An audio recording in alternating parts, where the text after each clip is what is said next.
नमस्कार। लोकतंत्र के जितने भी ठेकेदार देश हैं, वो जो रोज़ भारत को नीचा दिखाते हैं लोकतंत्र के नाम पर, वहाँ पर ऐसा हो रहा है, ये सोच कर के भी बहुत आश्चर्य हो रहा है। बात है दक्षिण कोरिया की। दक्षिण कोरिया में 12 घंटे जो बीते हैं, वो बहुत ही विकट बीते हैं और ये लोकतंत्र पर, दक्षिण कोरिया के लोकतंत्र पर, पश्चिमी देशों के लोकतंत्र पर एक ज़बरदस्त प्रहार है। क्योंकि वहाँ पर दक्षिण कोरिया में पहले क्या होता है, वहाँ पर सड़कों पर टैंक आ जाते हैं, पार्लियामेंट के बाहर में टैंक आ जाते हैं और वहाँ पर मार्शल लॉ या मैं सिंपल कहूँ, वहाँ पर इमरजेंसी की घोषणा कर देते हैं वहाँ के राष्ट्रपति राष्ट्रपति यून। इन्होंने पूरे के पूरे कोरिया में कह दिया, दक्षिण कोरिया में, कि वहाँ पर राष्ट्रपति शासन लग रहा है साउथ कोरिया में। सड़कों पर टैंक उतर गई, पार्लियामेंट के बाहर में टैंक आ गए, जिन्होंने भी विरोध किया सबको जेल में डाला गया, विपक्षी नेताओं को जेल में डालने की बात शुरू हो गई। लेकिन तुरंत घटनाक्रम बदला और 12 घंटे के अंदर, यानी मैं कहूँ 12 घंटे में इस सारे घटनाक्रम को बदलते हुए फिर से दोबारा वहाँ पर ल लोकतंत्र को बहाल किया गया या मैं कहूँ मार्शल लॉ को हटाया गया और इमरजेंसी को जो लाद दिया गया था राष्ट्रपति के द्वारा, उसको वापस लेने के लिए राष्ट्रपति मजबूर हो गए। घटनाक्रम को समझने से पहले इस बात को समझना बहुत ज़रूरी है, वो यह है कि साउथ कोरिया, यदि आप ये देखेंगे, ये पेनिनसुला जो एरिया है साउथ कोरिया, ये नीचे वाला साउथ कोरिया, ऊपर वाला नॉर्थ कोरिया। नॉर्थ कोरिया से किम जोंग के बारे में कौन नहीं जानता। यहाँ पर साउथ कोरिया ने एक अजीब-सा आर्गुमेंट दिया यहाँ के राष्ट्रपति ने। राष्ट्रपति ने आर्गुमेंट दिया कि नॉर्थ कोरिया के बहुत सारे जो लोग हैं, वो साउथ कोरिया में घुस गए हैं और पॉलिटिकली यहाँ पर चीज़ों को गड़बड़ करना चाहते हैं साउथ कोरिया में। यानी एक अस्थिरता का माहौल पैदा करना चाहते हैं साउथ कोरिया में और हमें उनका साफ करना है। उनको साफ करने के लिए इमरजेंसी एक बहुत बड़ा वेपन हो सकता है, मार्शल लॉ एक बहुत बड़ा वेपन हो सकता है और इसी परिप्रेक्ष्य में उन्होंने घोषणा कर दी कि भैया मैं सफाई करूँगा और इसलिए मुझे पूरा फुल फ़ेज शक्ति चाहिए और उन्होंने मार्शल लॉ को लाद दिया। लेकिन तुरंत उन्हें मार्शल लॉ को वापस लेना पड़ा। इस घटनाक्रम पर आने पर पूरी जांच पड़ताल यदि हम लोग करते हैं तो हमें ये पता चलता है, साफ देखने को मिलता है कि जब राष्ट्रपति यून सुक लो योन ने जो घोषणा की कि भैया हम वहाँ पर राष्ट्रपति शासन लगा रहे, तो उन्होंने बाकायदा कहा कि कम्युनिस्ट जो उत्तरी कोरिया की सरकार है उस पर सहानुभूति रखने वाले बहुत सारे लोग भर गए हैं संसद में और बाहर भी, और इन सब पर राजविद्रोही होने की इल्जाम लगाते हुए मार्शल लॉ की घोषणा कर दी। लेकिन कुछ घंटों में ही इसे अस्वीकार करना पड़ा, विरोध का सामना करना पड़ा और उसे वापस लेना पड़ा। इस बीच जब तक यह मामला शांत नहीं हुआ, जब तक वापस नहीं लिया गया, सड़कों पर टैंक घूमते रहे, लोग बाहर में प्रदर्शन करते रहे और इसी बीच अंततः इसको वापस लेना पड़ा।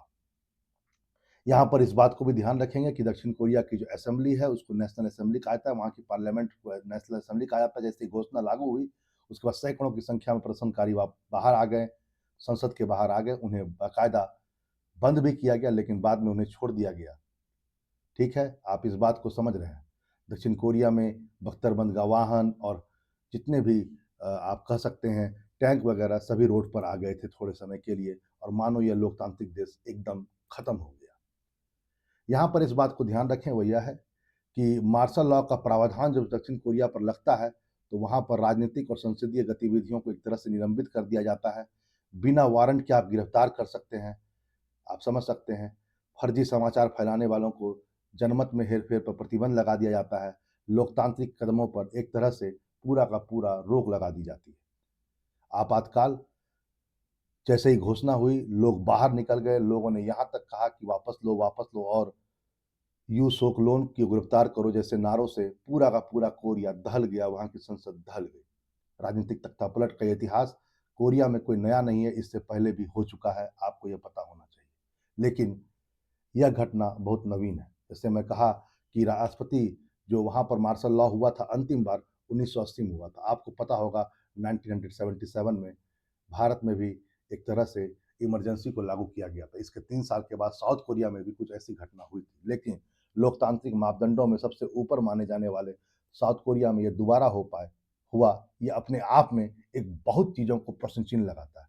कुछ और चीज़ों को भी देखते हैं, वहाँ पर यह है कि जब वापस लिया गया तो प्रदर्शनकारियों ने बहुत तालियां बजाई, एक दूसरे को गले लगाया और एक बहुत ही इमोशनल सा मोमेंट सामने में नजर आया। यहाँ पर कुछ और बातों को भी आज आप जानें। अमेरिका ने इस पर टिप्पणी करते हुए गंभीर चिंता व्यक्त की इन सारी घटनाओं पर। पहले जब राष्ट्रपति शासन लगाया गया, एक तरह से मैं कहूँ इमरजेंसी जब लगाया गया, तो अमेरिका ने गंभीर चिंता व्यक्त की थी। पता नहीं अमेरिका का यह दिखाने का था, हाथी के दांत दिखाने की ओर या खाने की ओर, ये कहना मुश्किल है। क्योंकि अमेरिका ने कई क्षेत्रों पर युद्ध को खोल दिया है। आपको पता है अभी हाल ही में सीरिया में भी युद्ध का एक नया क्षेत्र खुल गया है।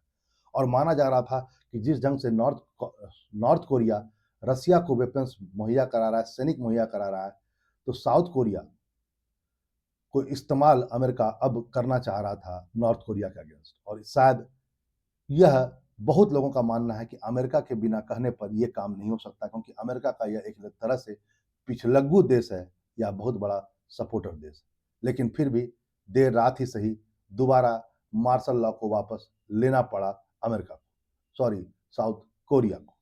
ठीक है, यहां पर इस बात को भी ध्यान रखेंगे, वह यह है कि जो वहां के स्पीकर हैं उन्होंने बाकायदा कहा कि यह एक तरह से असंवैधानिक है। तुरंत नेशनल असेंबली की बैठक हुई, स्पीकर ने तुरंत वोटिंग कराया। और आपको पता होना चाहिए कि जो साउथ कोरिया की जो विपक्षी पार्टी है उसका बहुमत संसद में ज्यादा है।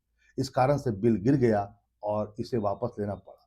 मामला यहाँ पर यह है कि यदि यह बिल नहीं गिरता और विपक्षी पार्टी का बहुमत नहीं होता वहां पर, तो स्थिति क्या होती ये कहना बड़ा मुश्किल है। यानी कि क्या यह इमरजेंसी दोबारा खत्म हो पाती, इस बात को समझना होगा। ठीक है, अब आप इस बात को आप समझ सकते हैं।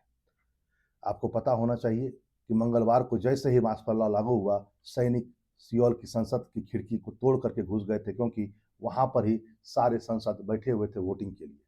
वोटिंग न होने देना शायद पहली मानसिकता थी, लेकिन बाद में शायद उन्हें यह पता चल गया कि उनकी बहुमत संसद में है नहीं।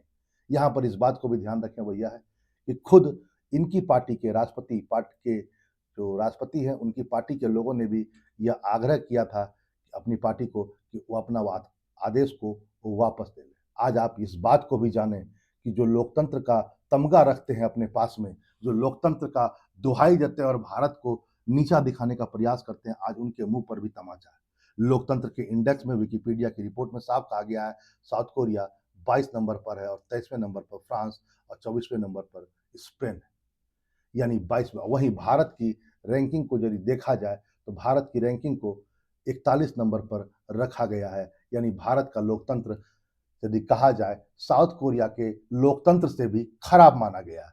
अब आप समझ सकते हैं ये पश्चिमी देशों के जितने भी इंडेक्स है, चाहे वो हैप्पी इंडेक्स हो, चाहे वो ह्यूमन डेवलपमेंट इंडेक्स हो, प्रेस फ्रीडम इंडेक्स हो, कोई भी इंडेक्स हो, किसको आप मानेंगे? ये सभी एक तरह से कहा जाए इनके हथकंडे हैं विकासशील देशों को विकसित होने से रोकने के लिए, उनको नीचा दिखाने के लिए। चलिए फिर मिलते हैं एक नए टॉपिक के साथ। नमस्कार। और